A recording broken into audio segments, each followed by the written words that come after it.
पुराने समय की बात है, जब गौतम बुद्ध अपने शिष्यों के साथ एक घने वन में यात्रा कर रहे थे। गर्मी का मौसम था और दिन भर की यात्रा के बाद सब थक चुके थे। शिष्यों ने एक उपयुक्त स्थान पर ठहरने का निर्णय लिया। चारों ओर पेड़ों की हरियाली थी, पक्षियों की मधुर ध्वनि गूंज रही थी और हल्की ठंडी हवा बह रही थी।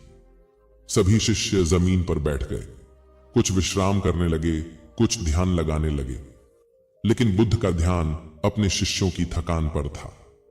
शिष्यों में से आनंद ने बुद्ध से पूछा, भंते, क्या नींद का भी कोई सही तरीका होता है? क्या हम सोने के सही तरीके को सीख सकते हैं? बुद्ध ने मुस्कुराते हुए आनंद की ओर देखा और बोले, आनंद, जिस प्रकार जीवन को जीने का एक सही तरीका होता है, उसी प्रकार सोने का भी एक सही तरीका होता है। नींद भी एक साधना है। जिसे ठीक से किया जाए तो यह तुम्हारे शरीर और मन दोनों को शांति प्रदान करती है। सभी शिष्य बुद्ध के पास आकर बैठ गए और ध्यान पूर्वक सुनने लगे।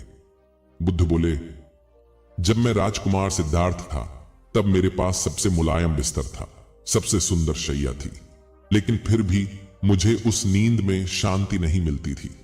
मैं रात भर करवटें बदलता रहता, चिंताओं में डूबा रहता। लेकिन जब मैंने सत्य की खोज में अपना सब कुछ त्याग दिया और ध्यान साधना को अपनाया, तब जाकर मुझे वास्तविक विश्राम का अनुभव हुआ। शिष्यों ने जिज्ञासावश पूछा, भगवान, कृपया हमें बताइए कि नींद में विश्राम कैसे प्राप्त करें?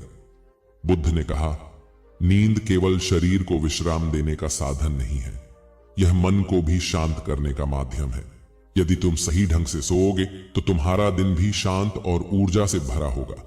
मैं तुम्हें अपनी नींद की एक महत्वपूर्ण विधि बताता हूं। इसे अपनाओ और तुम्हें भी गहरी सुखदायक नींद का अनुभव होगा।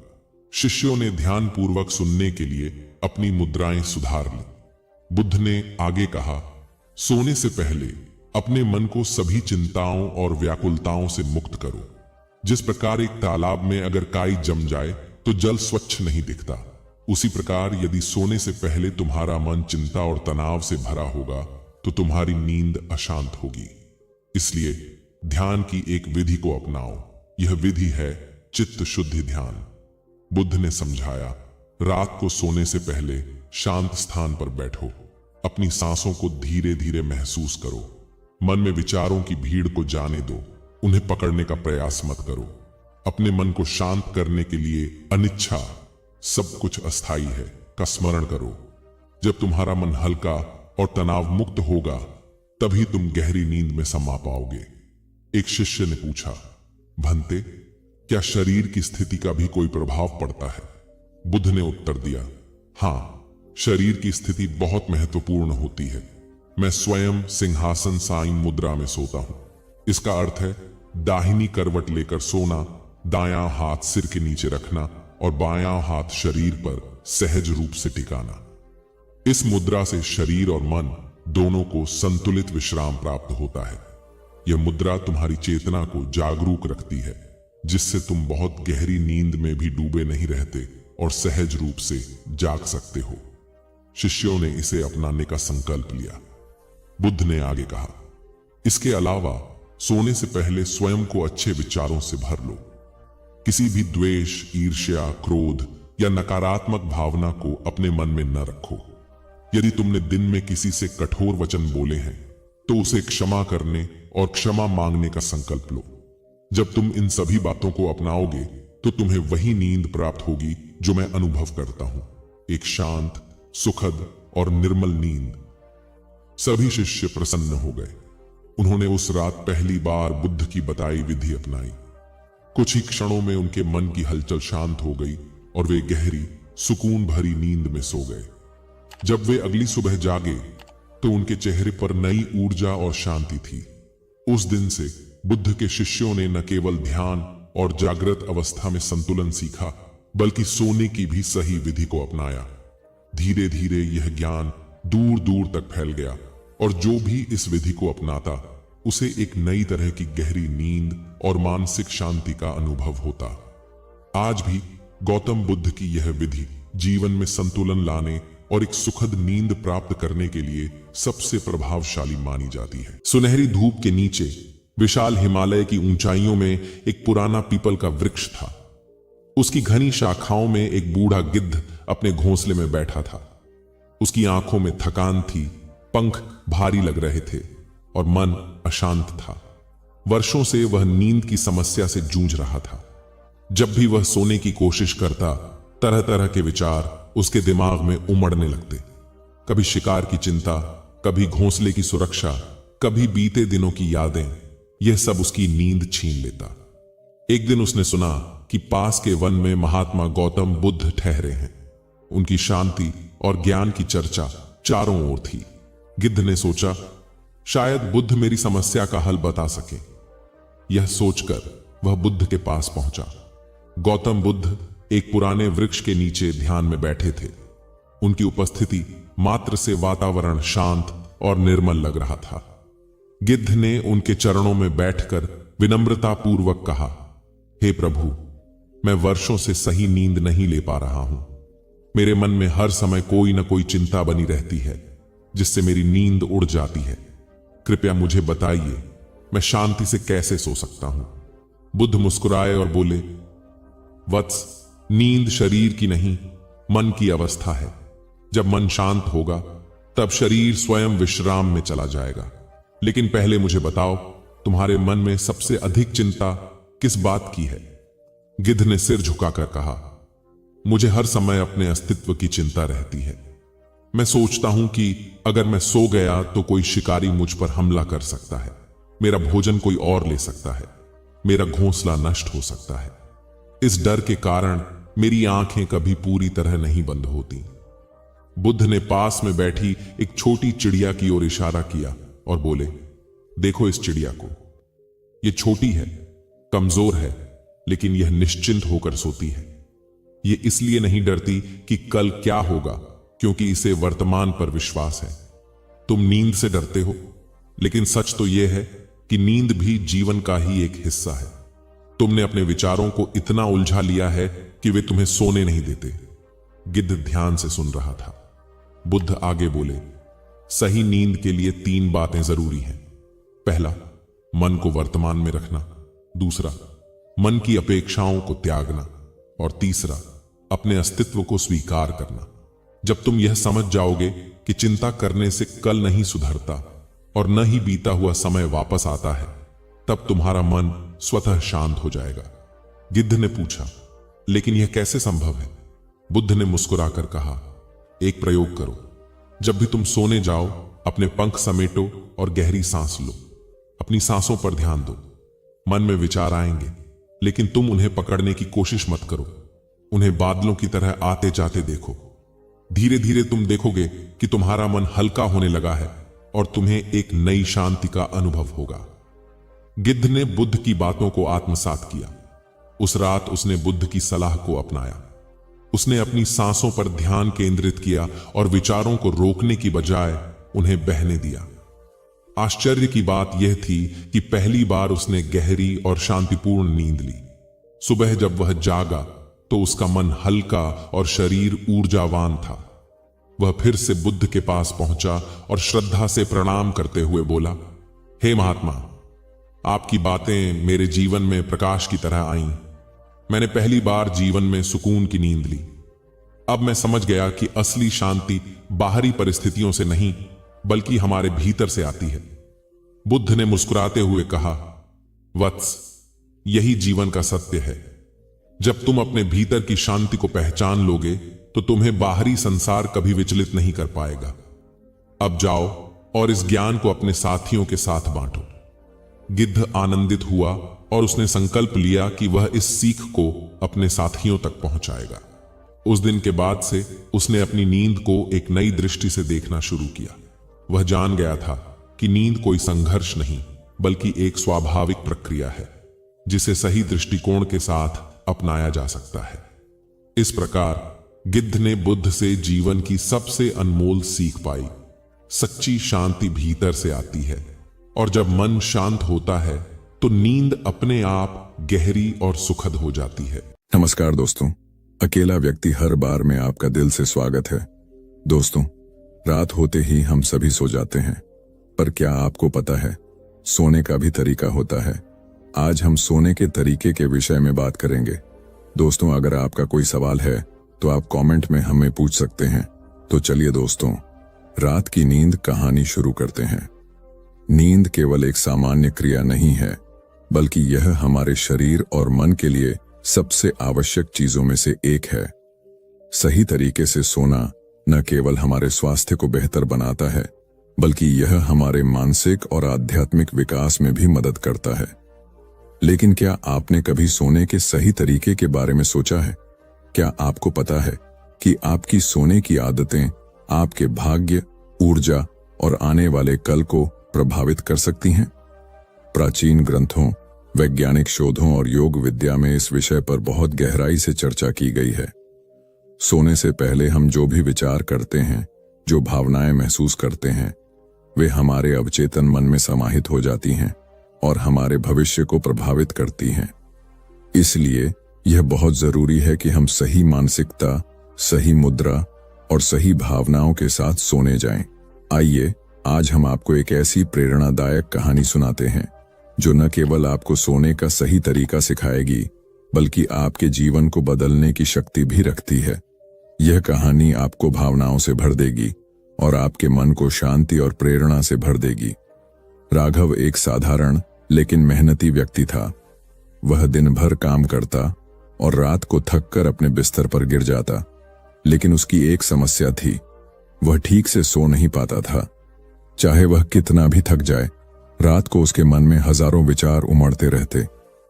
कभी बीते हुए समय की चिंताएं, कभी भविष्य की अनिश्चितताएं, कभी जीवन की परेशानियां। उसकी नींद अधूरी रहती और सुबह उठते ही वह खुद को और भी थका हुआ महसूस करता। एक दिन वह अपने दादाजी के पास गया, जो एक विद्वान और योगी थे। उसने कहा, दादाजी, मैं रात को सो नहीं पाता, मेरा मन अशांत रहता है, आप ही मुझे कोई उपाय बताइए। दादाजी मुस्कुराए और बोले, बेटा, सोने का सही तरीका जान लो, फिर देखना तुम्हारा जीवन कैसे बदलता है। राघव ने आश्चर्य से पूछा, सोने का सही तरीका? क्या कोई खास तरीका होता है? दादाजी बोले, बिल्कुल, और इसे समझने के लिए आज रात मैं तुम्हें एक विशेष प्रयोग करने को कहूंगा। राघव उत्सुक हो गया। उसने पूछा, क्या करना होगा? दादाजी ने गंभीरता से कहा, रात को जब सोने जाओ तो ये 5 बातें करना। सबसे पहले अपने मन को शांत करना। सोने से पहले दिन भर की परेशानियां भूल जाओ। अपने मन को हल्का करो। याद रखो, जो बीत गया उसे बदला नहीं जा सकता, और जो आने वाला है उसकी चिंता करने से कुछ नहीं बदलेगा। राघव ने उस रात यही किया। जब वह बिस्तर पर गया तो उसने गहरी सांस ली और अपने मन से सभी चिंताओं को बाहर निकालने की कोशिश की। उसने महसूस किया कि उसका मन पहले से हल्का हो गया है। दूसरा नियम था कृतज्ञता का अभ्यास। सोने से पहले कम से कम 3 चीजों के लिए भगवान को धन्यवाद देना चाहिए। राघव ने सोचा, आज मेरे पास अच्छा भोजन था, मेरे पास रहने के लिए घर है और मेरे पास परिवार है। उसने मन ही मन भगवान को धन्यवाद दिया। यह करने से उसके मन में सकारात्मकता आ गई। तीसरा नियम था क्षमा और प्रेम का अभ्यास करना। दादाजी ने कहा था, अगर किसी ने तुम्हारा दिल दुखाया हो तो उसे माफ कर दो, और अगर तुमने किसी को दुख पहुंचाया हो तो अपने मन में उससे माफी मांग लो। राघव को याद आया कि उस दिन उसने अपने दोस्त से झगड़ा कर लिया था। उसने मन में उससे माफी मांगी और सोचा, कल मैं उससे मिलकर सुलह कर लूंगा। चौथा नियम था सही मुद्रा में सोना। दादाजी ने समझाया था कि सोते समय दाईं करवट लेना सबसे अच्छा माना जाता है, क्योंकि यह शरीर के ऊर्जा प्रवाह को सही रखता है और हृदय पर दबाव नहीं डालता। राघव ने पहली बार ध्यान दिया कि वह अक्सर उलटी सीधी मुद्राओं में सो जाता था। उसने खुद को सही मुद्रा में रखा और आराम महसूस किया। 5वां नियम था अच्छी सोच के साथ नींद में जाना। दादाजी ने कहा था, जो विचार लेकर तुम सोओगे वही तुम्हारे अवचेतन में जाएगा। इसलिए सोने से पहले कोई अच्छी बात सोचो, कोई अच्छा दृश्य देखो या कोई सकारात्मक संकल्प लो। राघव ने मन में एक सुंदर जंगल की छवि बनाई जहां वह शांति से घूम रहा था। उसने महसूस किया कि उसकी सारी थकान गायब हो रही है। उस रात पहली बार राघव ने गहरी और शांत नींद ली। अगली सुबह जब वह उठा तो उसे ऐसा लगा जैसे वह किसी नए जीवन में प्रवेश कर चुका हो। उसका मन हल्का था, उसकी ऊर्जा दोगुनी थी और सबसे महत्वपूर्ण बात, वह खुश था। वह दौड़ता हुआ दादाजी के पास गया और बोला, दादाजी, आपने जो बताया वह सच में जादू जैसा था। मुझे पहली बार सुकून भरी नींद मिली। दादाजी मुस्कुराए और बोले, बेटा, यह कोई जादू नहीं है, यह जीवन का सत्य है। जब हम सही तरीके से सोते हैं तो हमारा शरीर और मन दोनों स्वस्थ रहते हैं। रात की अच्छी नींद ही अगले दिन की सफलता की नींव होती है। राघव ने उस दिन से सोने के इन नियमों को अपनी आदत बना लिया। कुछ ही दिनों में उसके जीवन में चमत्कारी बदलाव आने लगे। उसकी चिंता कम हो गई, उसका मन शांत रहने लगा और सबसे बड़ी बात, वह हर दिन ऊर्जावान और खुश रहने लगा। यह कहानी सिर्फ राघव की नहीं बल्कि हम सबकी है। हम सब जीवन की दौड़ में इतना उलझ जाते हैं कि सही तरीके से सोने की कला भूल जाते हैं। लेकिन अगर हम भी इन 5 नियमों को अपना लें तो हम अपने जीवन में आश्चर्यजनक बदलाव देख सकते हैं। तो आज से ही एक संकल्प लें कि हम सोने से पहले अपने मन को शांत करेंगे, कृतज्ञता प्रकट करेंगे, क्षमा और प्रेम को अपनाएंगे, सही मुद्रा में सोएंगे और सकारात्मक विचारों के साथ सोएंगे। क्योंकि याद रखें, जैसा सोओगे वैसा ही जागोगे और जैसा जागोगे वैसा ही तुम्हारा जीवन बनेगा। अब जब भी सोने जाओ, इन नियमों को अपनाओ और देखो कि कैसे तुम्हारा जीवन बदलता है। शुभ रात्रि। चलिए अब आपको एक और प्रेरणादायक कहानी की तरफ लेकर चलते हैं। ये कहानी बुद्ध सोने से पहले सुना करते थे। तो चलिए ज्यादा समय ना लेते हुए कहानी शुरू करते हैं। गौतम बुद्ध के जीवन में हर बात का एक उद्देश्य और हर कार्य का एक अर्थ होता था। वह केवल अपने उपदेशों के माध्यम से ही नहीं बल्कि अपने कार्यों और आदतों से भी अपने शिष्यों को जीवन की गहरी सच्चाइयां सिखाते थे। बुद्ध को एक विशेष कहानी बहुत प्रिय थी जिसे वे अक्सर सोने से पहले अपने शिष्यों को सुनाया करते थे। यह कहानी समर्पण का वृक्ष के नाम से प्रसिद्ध थी। बहुत समय पहले एक घने जंगल के बीचों बीच एक विशाल पीपल का वृक्ष था। इस वृक्ष की शाखाएं इतनी फैली हुई थीं कि वह कई किलोमीटर दूर से ही दिखाई देता था। लोग उसे समर्पण का वृक्ष कहते थे क्योंकि वह हर किसी को छाया, फल और शांति प्रदान करता था। गांव के लोग, पक्षी, जानवर और यात्री उस वृक्ष के नीचे विश्राम करते थे। उस वृक्ष की जड़ें इतनी गहरी थीं कि सबसे कठोर सूखे में भी वह हरा भरा रहता था। एक दिन एक युवा साधक जंगल से गुजर रहा था। वह जीवन के गहरे अर्थ और सच्चे सुख की तलाश में था। वह कई गुरुओं के पास गया था, कई ग्रंथ पढ़े थे, लेकिन उसे संतोष नहीं मिला। थक हार कर वह समर्पण के वृक्ष के नीचे आ बैठा। साधक ने वृक्ष से पूछा, हे महान वृक्ष, तुम इतने विशाल हो, सबको छाया और शांति देते हो, लेकिन तुम्हें यह शक्ति और सुकून कहां से मिलता है? वृक्ष मुस्कुराया और धीरे से बोला, मेरे पास तुम्हारे सभी प्रश्नों का उत्तर है। अगर तुम सच में सीखने को तैयार हो तो मैं तुम्हें अपना रहस्य बताऊंगा। युवक ने उत्सुकता से सिर हिलाया और वृक्ष ने अपनी कहानी सुनानी शुरू की। वृक्ष ने कहा, मैं हमेशा ऐसा नहीं था। कभी मैं भी एक छोटा सा पौधा था जो अपने अस्तित्व के लिए संघर्ष करता था। जब पहली बार मैं मिट्टी से अंकुरित हुआ तो मुझे डर था कि कोई मुझे कुचल ना दे। मैं कमजोर था और मौसम की हर मार सहन करनी पड़ती थी। लेकिन एक दिन मैंने अपने डर को त्यागने का निश्चय किया। मैंने सोचा, अगर मुझे बड़ा बनना है तो मुझे खुद को पूरी तरह से प्रकृति के समर्पित करना होगा। मैंने अपनी जड़ें गहरी करने का प्रयास किया ताकि मैं हर परिस्थिति में खड़ा रह सकूं। मैंने अपनी शाखाओं को आकाश की ओर बढ़ाया ताकि सूरज की हर किरण मुझ तक पहुंच सके। वृक्ष ने आगे कहा, मेरे जीवन में भी कई कठिनाइयां आईं। आंधियां मुझे तोड़ने की कोशिश करती थीं, बारिश मुझे जड़ से उखाड़ने का प्रयास करती थी और गर्मी मेरी पत्तियों को झुलसाने की कोशिश करती थी। लेकिन मैंने सीखा कि संघर्ष ही मेरे विकास का हिस्सा है। हर आंधी के बाद मेरी जड़ें और गहरी हो जाती थीं। हर बारिश के बाद मेरी पत्तियां और हरी भरी हो जाती थीं। मैंने प्रकृति के हर रूप को स्वीकार करना शुरू कर दिया। यही मेरा पहला पाठ था, स्वीकार करना। धीरे धीरे मैं बड़ा और मजबूत होता गया। मेरी शाखाओं पर पक्षियों ने घोंसले बनाए, मेरी छाया में थके हुए यात्रियों ने विश्राम किया, मेरी पत्तियां जानवरों के लिए भोजन बनी। तब मैंने सीखा कि जीवन का असली सुख दूसरों की सेवा में है। जब मैंने अपने फल और छाया को दूसरों के लिए समर्पित कर दिया तो मुझे भीतर से अपार संतोष और खुशी का अनुभव हुआ। यही मेरा दूसरा पाठ था, निस्वार्थता। समय बीतता गया और मैंने महसूस किया कि हर दिन नया है। हर सुबह सूरज मेरे लिए एक नई आशा लेकर आता है।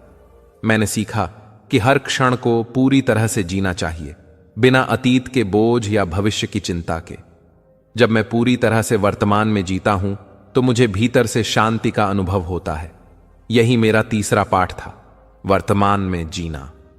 वृक्ष की कहानी सुनकर युवक की आंखों में आंसू आ गए। उसने कहा, हे वृक्ष, तुमने मुझे वह सिखाया है जो मैं वर्षों से खोज रहा था। जीवन का सच्चा अर्थ स्वीकार करना, निस्वार्थता और वर्तमान में जीने में है। मैं अब अपने जीवन को इसी दिशा में समर्पित करूंगा। युवक ने वृक्ष को प्रणाम किया और वहां से विदा हो गया।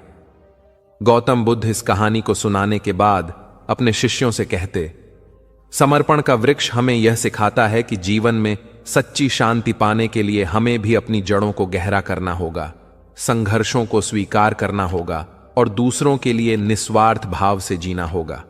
जब हम अपने मन को वर्तमान में समर्पित करते हैं, तभी हम सच्चे सुख और शांति का अनुभव कर सकते हैं। इस कहानी का संदेश यह है कि जीवन में संघर्ष से घबराने की बजाय उसे विकास का हिस्सा मानना चाहिए। निस्वार्थता और क्षण क्षण में जीने से हम अपने जीवन को अर्थपूर्ण बना सकते हैं। यही वह पाठ था जो बुद्ध अपने शिष्यों को रोज सुनाकर सिखाया करते थे, गौर से सुनना। मित्रों, अब जो कहानी आपको सुनाने जा रहा हूं वह गौतम बुद्ध ने अपने प्रिय शिष्य को सुनाई थी। तो चलिए शुरू करते हैं। गौतम बुद्ध का जीवन शांति, करुणा और आत्मज्ञान की यात्रा का प्रतीक है। उनके शिष्यों का कहना था कि बुद्ध हर दिन सोने से पहले एक ऐसी कथा सुनते थे जो उनके मन को शांति और सीख प्रदान करती थी। यह कथा न तो किसी चमत्कार से जुड़ी थी और न ही वरदानों पर आधारित, बल्कि यह कथा जीवन के सहज और सच्चे गुणों को उजागर करती थी। ऐसी ही एक रात जब बुद्ध अपने शिष्यों के साथ शांत जंगल में विहार कर रहे थे, उन्होंने आनंद से कहा, सोने से पहले मैं एक साधारण किसान की कहानी सुनना चाहूंगा। वह किसान जिसने अपने परिश्रम और धैर्य से जीवन का सबसे बड़ा सत्य सीखा। आनंद ने सिर झुका लिया और मुस्कुराते हुए बोले, महात्मा, यह कथा हमें दिखाएगी कि किस प्रकार साधारण जीवन में ही असाधारण ज्ञान छिपा है। इस प्रकार आनंद ने एक किसान की कहानी सुनाई जिसने न किसी वरदान की सहायता ली और न ही किसी चमत्कार पर विश्वास किया। उसने केवल अपने कर्म, समर्पण और विवेक से अपने जीवन को संवारने का मार्ग ढूंढा। यही कथा गौतम बुद्ध को प्रिय थी, क्योंकि यह हमें सिखाती है कि सच्चे बदलाव के लिए भीतर की शक्ति और स्थिरता कितनी महत्वपूर्ण है। बहुत समय पहले एक छोटे से गांव में एक साधारण किसान रहता था जिसका नाम सोम था। सोम ईमानदार, परिश्रमी और सादा जीवन जीने वाला व्यक्ति था। उसकी छोटी सी जमीन और एक जोड़ी बैल थे जिनसे वह अपनी रोजी रोटी कमाता था, लेकिन उसका जीवन आसान नहीं था। एक साल बारिश समय पर नहीं हुई, खेत सूख गए और फसलें बर्बाद हो गईं। गांव के कई किसान हताश होकर अपनी जमीन छोड़ने लगे। कुछ ने देवताओं से प्रार्थना की तो कुछ ने वरदान की आशा में अपने सारे धन को दान कर दिया। लेकिन सोम ने ऐसा कुछ नहीं किया। जब पड़ोसी उससे पूछते, तुम क्यों नहीं किसी चमत्कार की आस रखते, तो सोम मुस्कुराकर कहता, मेरे पास केवल मेरा परिश्रम और धैर्य है, मैं इन्हीं पर भरोसा करता हूं। उस कठिन वर्ष में सोम ने पानी की कमी से जूझते हुए अपने खेतों की मिट्टी को खुदाई करके गहरा किया। उसने अपने बैलों की देखभाल की, उन्हें अच्छे से चारा खिलाया और छोटे छोटे तालाब खोदने शुरू किए ताकि बारिश का पानी इकट्ठा हो सके। गांव वाले उसका मजाक उड़ाते थे, लेकिन सोम ने परवाह नहीं की। फिर अगले साल बारिश सामान्य से अधिक हुई। सोम के छोटे तालाब पानी से भर गए। उसने अपनी जमीन में बीज बोए और आश्चर्यजनक रूप से उसकी फसल इस बार इतनी अच्छी हुई कि उसने पूरे गांव के किसानों की मदद की। आनंद ने कथा समाप्त की और कहा, महात्मा, सोम की कहानी हमें यह सिखाती है कि जीवन में वरदान या चमत्कार की जरूरत नहीं है। धैर्य, कर्म और विवेक ही असली वरदान है। गौतम बुद्ध ने मुस्कुराते हुए कहा, सत्य कहाँ आनंद। यह कथा मुझे याद दिलाती है कि आत्मनिर्भरता और समर्पण का मार्ग ही सच्चे शांति की ओर ले जाता है। यही मेरे जीवन का संदेश है। इस कथा का सार यह है कि जीवन में स्थायी समाधान केवल हमारी अपनी मेहनत, धैर्य और विवेक से ही आते हैं। वरदान या चमत्कार से प्राप्त सुख क्षणिक होता है, लेकिन स्वयं का परिश्रम और विश्वास स्थायी आनंद देता है। कि आप हर दिन एक प्रेरणादायक कहानी जरूर सुने। प्रेरणादायक कहानियां गहरे स्तर के ज्ञान को सीखने का एक शानदार तरीका है। यहाँ कुछ लघु प्रेरणादायक कहानियों का संग्रह है जो आपके मन और आत्मा के उत्थान की शक्ति को बढ़ा सकती है। प्रेरणादायक कहानियां हमेशा हमारे जीवन में महत्वपूर्ण भूमिका निभाती हैं, क्योंकि हम ऐसी कहानियों से बहुत कुछ सीख सकते हैं। प्रेरणादायक कहानियों का इतिहास उतना ही पुराना है जितना कि स्वर्ग और नर्क की अवधारणा। कोई भी निर्धारित नहीं कर सकता है कि ये कहानियां वास्तव में कहां से शुरू हुई हैं, लेकिन तथ्य यह है कि ये कहानियां आत्म प्रेरणा और किसी के व्यक्तित्व को विकसित करने में महत्वपूर्ण भूमिका निभाती हैं। ये कहानियां हमेशा दिल को छूती हैं और भावनाएं पैदा करती हैं। इसलिए जब भी हम कोई अच्छी प्रेरक कहानी सुनते हैं तो हमारी आत्मा तरोताजा हो जाती है। एक बालक अभी पूरे 2 साल का भी नहीं हुआ था कि उसके पिता की मृत्यु हो गई। ऐसी कठिन परिस्थिति में उसकी मां उसे लेकर अपने मायके में रहने लगी। सभी उसे नन्हा कहकर पुकारते थे। छोटे से कद का बालक शारीरिक रूप से दुर्बल था, किंतु मानसिक रूप से अत्यंत मेधावी। उसे जो कुछ भी कहा या सिखाया जाता वह बड़े मनोयोग से उसे ग्रहण करता था। धीरे धीरे दिन बीतते गए और बालक 6 वर्ष का हो गया। एक बार वह अपने कुछ मित्रों के साथ मिलकर किसी बाग में फूल तोड़ने पहुंचा। वह बालक और उसके सभी फल तोड़ने लगे। तभी माली आ गया। उस बालक के सभी मित्र भाग गए, लेकिन वह माली की पकड़ में आ गया। माली ने उसे डंडे से पीटना शुरू किया। नन्हा मार खाता रहा और फिर धीमी आवाज में माली से बोला, मेरे पिता इस दुनिया में नहीं है, इसलिए तुम मुझे इस तरह मार रहे हो। बालक की बात सुनकर माली का हाथ रुक गया। माली शांत होकर बोला, बेटा, तुम्हारे पिता के न होने से तुम्हारी जिम्मेवारी और अधिक बढ़ जाती है कि तुम कोई गलत काम नहीं करो। यह सुनकर नन्हा बालक फूट फूट कर रो पड़ा और फिर कभी गलत काम न करने का संकल्प लिया। यही नन्हा बालक बड़ा होकर लाल बहादुर शास्त्री के नाम से विख्यात हुआ और प्रधानमंत्री के रूप में अपने गुण व व्यवहार से सर्वत्र प्रशंसा पाई। कथा का सार यह है कि माँ बाप के अमूल्य मार्गदर्शन के अभाव की स्थिति में और अधिक जिम्मेदार बनकर आत्मविकास करना चाहिए। 19वीं शताब्दी का एक प्रसंग है। मेदिनीपुर जिले के वीर सिंह नामक गांव में एक मां अपने पुत्र के साथ रहती थी। मां का रहन सहन अत्यंत सादा था और विचार अति उच्च।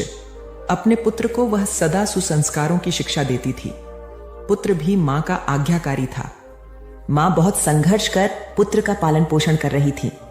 पुत्र अपनी मां के कष्टों को देखता समझता था और इसी वजह से उसके मन में यह भावना थी कि बड़ा होकर अपनी मां को सभी प्रकार के सुख दूं।